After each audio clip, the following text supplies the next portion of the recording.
Good morning and welcome to Quick Take Charge. I'm Jennifer Zabasaja. We are going to get to the latest wave of COVID-19 infections a little later in the show.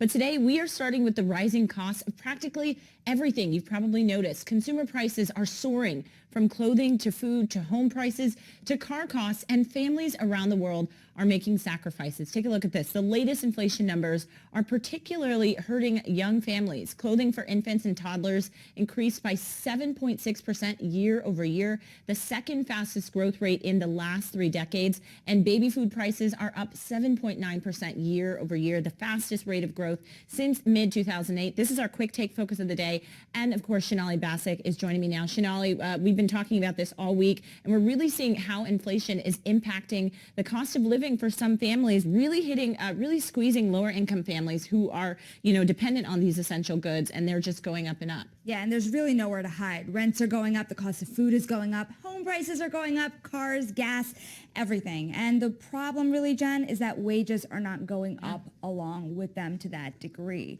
So here now to talk about this is Rick Salmarone. He's the founder and president of Salmarone Financial. Thank you for being here, Rick. What are you advising customers to do, given this is going to be such a big burden on their wallets?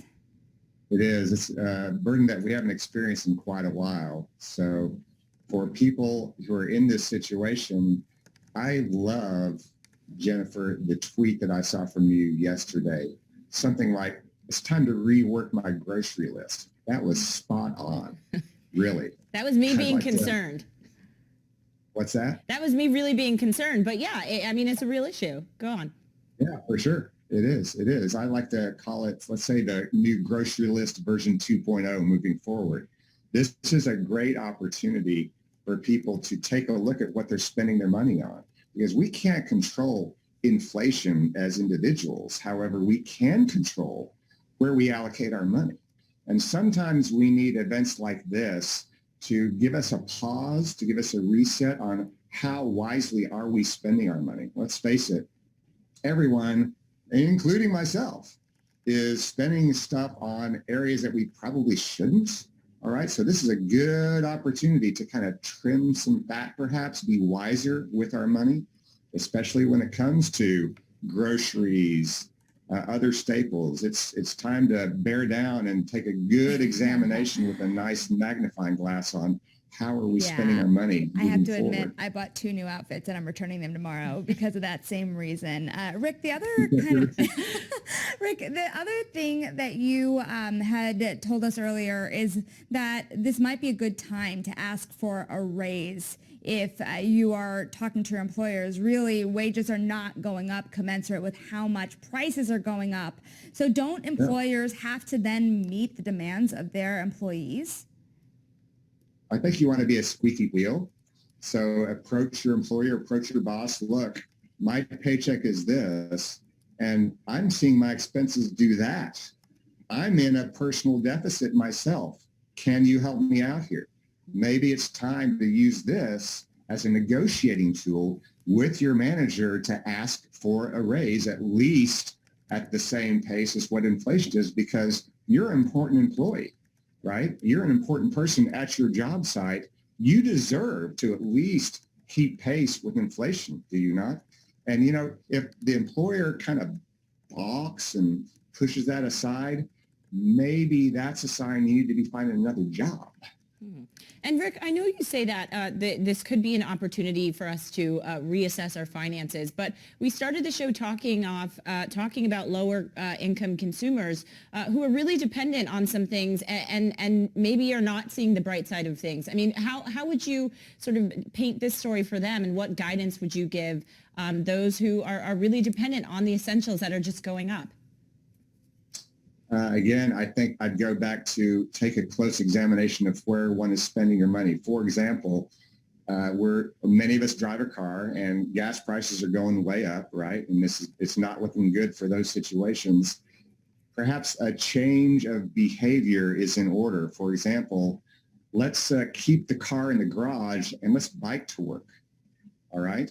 Or perhaps using a tool of the trade of long ago, let's start organizing a carpool of some kind. There can be clever ways for people of that income demographic that can save money that perhaps are right under their nose. They just haven't considered them yet. You know, I'm wondering if there are certain items or certain purchases that people should just hold off on making. There's not a good sense of how long this inflation could last for, but home prices, car prices, they are just so high. And if waiting a little while could help lower that cost, would you recommend it? Yes, absolutely. Absolutely. Also, with the holidays coming up, let's be kind of smart with our Christmas list or our gift giving list. Many gifts don't have to cost anything, if at all, and they can be the most meaningful too. Wouldn't you agree? I mean, it's simple. However, how much does a hug cost? Nothing. How much does cleaning up the house when you normally wouldn't do for your loved one? This kind of gift giving are acts of love that cost zero and mean perhaps more to create a better memory. I mean, how many gifts do we give during the holiday season that we forget? I don't remember what I got last year, right? So give that some thought too.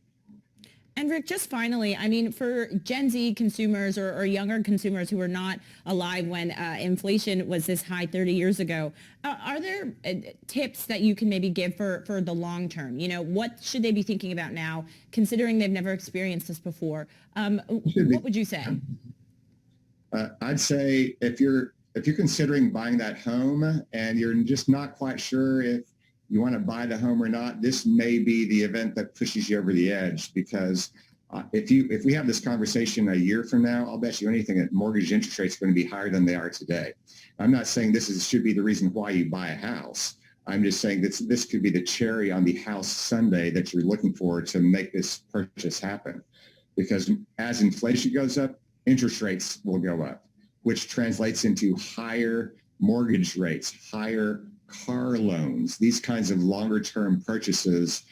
If you're going to buy it, maybe buy it before it's too late, before the interest rates start to rise, because you're just going to be paying more for the same product.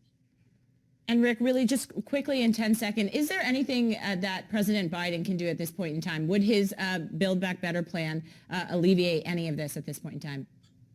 He wants the Build Back Better plan to alleviate it by way of creating more jobs, and I understand that. I'd say a vulnerability to that strategy is it's going to take some time for the positive labor effect of that plan to take effect and roll into this economy to keep inflation down. So a big problem here is supply is low, and if there's more labor can produce more supply, which will keep prices down. It's just that factor is going to take some time. Right. All right. Rick Salmarone, founder and president of Salmarone Financial. Thank you so much, Rick, for getting up early for us.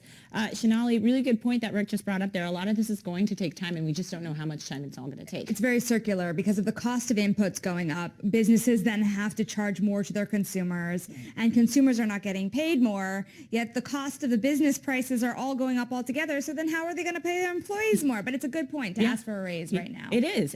And you're going to return those sweaters, you said? I certainly am. But also PSA, it's a good time this year. Remember, with the cost of food prices going up, it means more people will also be food insecure this holiday season. So consider donating. That's a really good point. All right, Shanali, thank you as well.